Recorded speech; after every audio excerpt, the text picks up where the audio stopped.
experience with the Children's Miracle Network began in 2016 when our 2-week-old son was admitted to the Greenville Children's Hospital.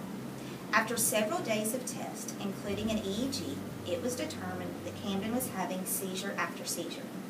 The scariest part was we couldn't tell just by looking at him what was going on inside his little brain. The neurologist called in 2 high-powered medications, but they didn't even slow down the seizures that his tiny body was enduring. Camden was transferred to the pediatric intensive care unit, where he was put into an induced coma and given pentobarbital, the highest-powered medication. During this time, Camden was hooked up to a ventilator to breathe for him, and doctors and nurses worked tirelessly to hook him up to machines that would keep him alive. He endured PICC lines, central lines, multiple IVs, series of tests including MRIs, MRBs, and spinal taps, all in the hopes of stopping the seizures and finding the cause of them. After the 3rd MRI, it was determined that Camden's brain had experienced such trauma that it was unlikely he would ever breathe on his own or eat without the assistance of a feeding tube. This news was devastating, but we continued to fight for Camden. Through it all, we leaned on each other, friends, and our new GHS family. The doctors and nurses became more than Camden's medical team. They were our new family. They never stopped fighting for him either.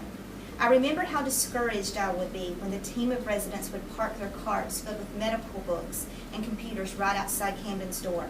It didn't take us long to figure out that the residents always started with the worst cases when doing their rounds, and for weeks on end, they parked their carts out in front of Camden's room every morning.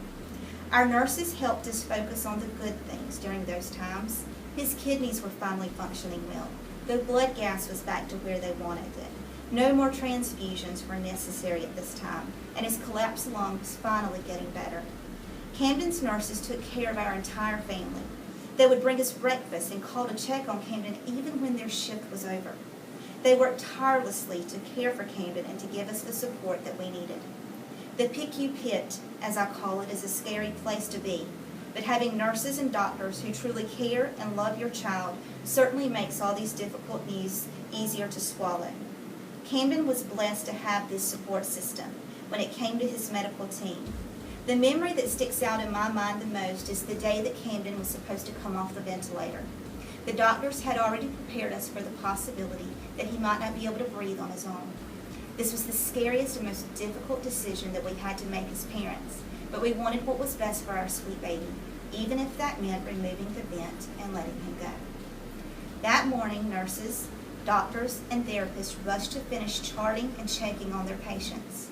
At 2 o'clock, Camden's room was filled with all of his nurses, many of his doctors, and several of his therapists. They weren't there because they had to be, but because they chose to be. They loved Camden and rejoiced with us when he was able to defy the odds and breathe on his own. I'll never forget the sound of his sweet cry, followed by the cheers of his medical team when his ventilator was removed. I'll always remember how the child life specialist spent time with Kellen, Camden's older brother, trying their best to make this time not so scary while sharing what was happening to his baby brother with Kellen on a level that he could understand. A little over a month after being admitted to the hospital, Camden was diagnosed with Ohtahara syndrome caused by the SCN2A gene. This disease is terminal, but that didn't stop us from fighting for our sweet baby. He continued to defy odds. He was able to breathe unassisted. He was able to eat without that feeding tube. He made progress in physical therapy sessions, and most importantly, he recognized us. And how do I know this? Because his eyes lit up whenever he looked at us. Camden lived 19 precious months. During those months, Camden's nurses still kept in contact with us. They sent cards, came to his baby dedication, sent social media posts, and showed up to support us at follow-up doctor's appointments.